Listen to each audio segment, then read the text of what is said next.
Welcome to Dr. Warrick's podcast channel. Warrick is a practicing cardiologist and author with a passion for improving care by helping patients understand their heart health through education. Warrick believes educated patients get the best health care. Discover and understand the latest approaches and technology in heart care and how this might apply to you or someone you love.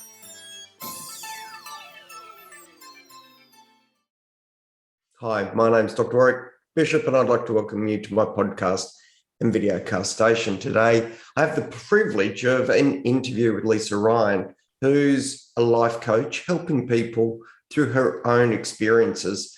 She runs a website and a Facebook group called Keep Looking Upwards. Lisa is based in Brisbane, but thank you for joining me today. Hi, Lisa. Hi, thanks for having me. It's a pleasure. Look, I'm going to let you do most of the story, but from what we've spoken about already, I understand really you had a pivotal point in your life which allowed you to make some choices and take some ownership. I don't really want to start with that, but what I'd like to do is start with where things began for you and really work towards your early 40s when I know you ran into some major issues with health. Yeah, it is a long story, so I'm happy to keep it brief. But it is about that alcohol is, for me, became an addictive substance, and I became very dependent on it. And I thought I was using it for my anxiety. I enjoyed having stressful jobs, if that sounds really strange, because I came from a people-pleasing sort of mindset, and to help with my anxiety, which I thought I was doing, I depended on alcohol, and that, as the jobs increasingly got more stressful, I ended up increasing my alcohol usage. And I think what I really want to share today is that you don't really understand what alcohol does to your heart and to your blood sugar levels, so that you end up with diabetes like I did in my early 50s by the time I got to that point. And I had all those heart issues. So I think it was such a progressive happening. It didn't all just happen in 1 month or 1 year. It was the fact that if I could go back to a certain point in my 40s where I could say, this is what you're starting to do to your body, this long-term progressive abuse that you're doing. And there's more and more studies these days that will tell you that there is no safe level of alcohol because of the nature of it becoming a progressive dependency. So for me, I sort of got to that point where I did get to 50s, in my early 50s, where I was in hospital for 2 weeks. I had an enlarged heart, and that's when I got diagnosed with diabetes and lots of gut issues. And we might come back to that time when really the alcohol consumption caught up with you, but can we step back just a little? And a couple of questions. Are there issues of alcohol within the family? And how old were you? And why did you reach out to alcohol at the time that you did? I have one relative that people used to talk about, my uncle, about his alcohol usage. But by the same token, those people who talked about him actually, when I look back, had issues of their own. And so I guess, and my parents went from being teetotalers to a certain level of abuse and dependency, and then they'd be teetotalers again. So it's a very strange environment, a very unstable environment. So I think that's where I got my need for control, because as a child, I didn't have a lot of control and I had a very unstable environment. So all of those things led to me being the people pleaser and the need. And I think that's why I liked, I have come from an admin background. So I think that's why I liked it. I liked that attention to detail was also about control. But funnily enough, you reach for alcohol because I think it's socially acceptable to do so. It's the one drug, though, that people question you trying to give up. No one questions you giving up smoking or becoming a vegan. But if you decide that something that you're doing isn't working for you, that's the one thing that you'll get questioned on. But I didn't know any of that because all the advertising tells you that it's cool. It's what will make you fit in, which is coming from the people-pleasing thing. That was my story as well.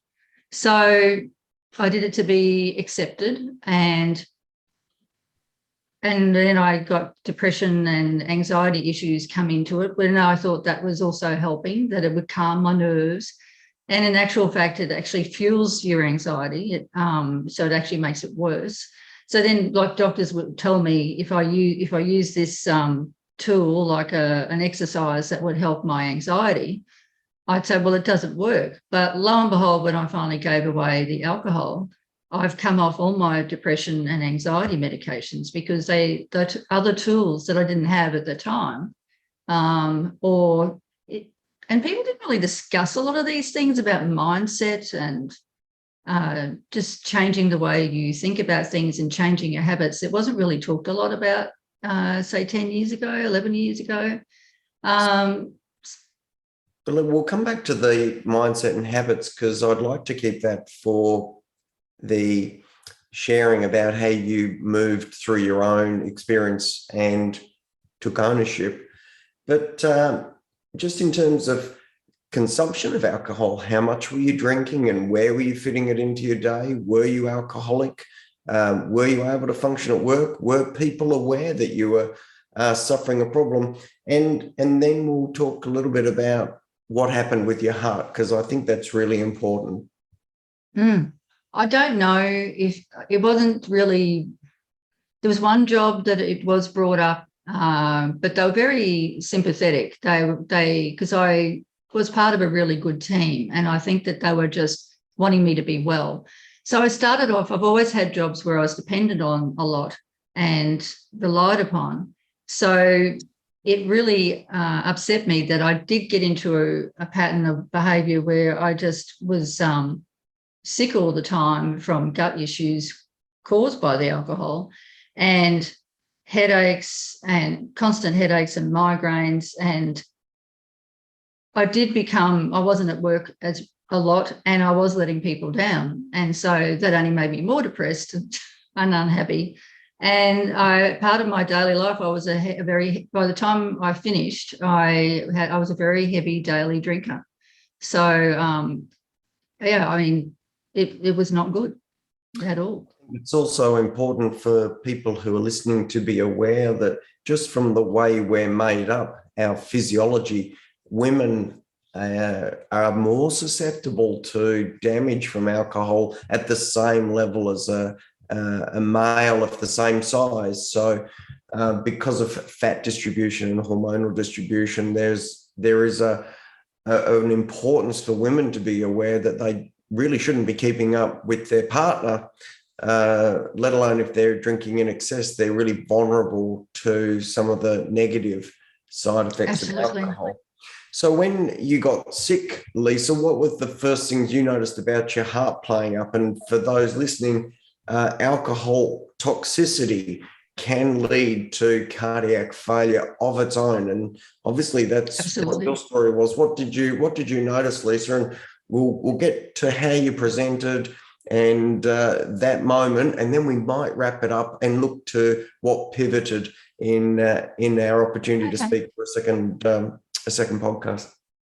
I think I didn't realise that this constant waking up at 3 o'clock in the morning with my heart pounding was actually making the heart work harder than it needed to, that it wasn't good for it. I didn't really understand that doing that on a constant basis was really bad for the heart. So by the time I got to hospital, I had diagnosed with an enlarged heart, and they told me that I had the potassium levels of a dead person. And I didn't understand that the heart needed potassium to actually function. So it didn't mean anything to me. I also didn't understand that alcohol strips your body of any kind of nutrients, and it also messes with your blood sugars, and that led to me being diagnosed with diabetes as well. So while I was in hospital, I became overweight because I was also abusing food by eating too much as well. So I was obese, and so my poor heart just really didn't stand a chance. I don't think. It was really working hard to keep me going. And did you have to go into hospital as an emergency when you first went in? I went into I did, sorry. I went into, I'd been home for about a week, just constantly vomiting, and I couldn't get in to see my GP. And in the end, I just said to my husband, I think I probably should go to hospital. Or he said it, I'm not really sure. I can't remember. One of us decided that I'd go. And so, he took me into the one of the local emergency departments. And initially it was I was so weak. I'd actually lost a lot of weight because I couldn't keep anything down. So that's how I ended up in the emergency department. And then while I was there, they diagnosed me with pneumonia as well. And so and then over those course of the next day or so, then to me, it seemed like just about every specialist was coming at me, with a different diagnosis. So we might pause. We might pause there in the interest of time. In summary, it sounds like your journey started with anxiety and a use of alcohol that really didn't serve the purpose that you were reaching out. You ended up using more alcohol than you should have. Correct. It impacted your life on a daily basis, and really the cumulative effect of it led to damage to your heart, a situation where you were run down, had pneumonia, but also had issues with weight, and importantly, even diabetes. So an absolute conundrum at 50 odd years of age. So I know that you've turned things around, and I look forward to us sharing another podcast to talk about how you made those changes. For those listening, thank you so much for tuning in. I hope you found this an interesting start, as it will end up being an inspirational finish. Thank you, Lisa. Thanks for joining us. Thanks, Warrick. And for those listening, we'll be back for part 2. Thank you. You have been listening to another podcast from Dr. Warrick. Visit his website at drwarrickbishop.com for the latest news on heart disease. If you love this podcast, feel free to leave us a review.